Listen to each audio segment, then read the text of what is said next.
Hey guys, Nick from Testing Solutions, went to Stanford for med school, now here for residency. What are the biggest mistakes students make when studying for the MCAT?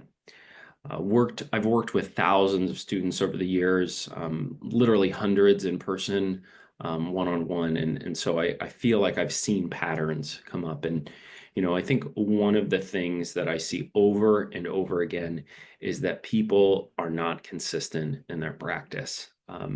The MCAT, and this is a little bit cliche to say, but the MCAT is not a sprint. It is a marathon. There is too much content for you to master. There are too many skills required to take that content knowledge, apply it into a critical new context. That is not something that the vast majority of students can do in a short period of time. And so what I've seen, kind of the pattern of students who don't do well in the MCAT, is they are sporadic in their studying. They have not organized their life in a way that allows them to consistently do studying each day. And except for maybe 1 or 2% of students, that's just not going to work.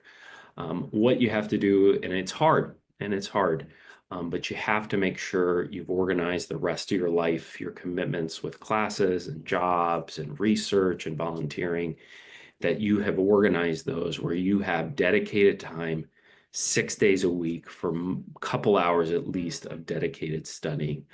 The students who want to do 8 hours of studying on Saturday and then don't study anytime during the week, those are not students that do well in the MCAT.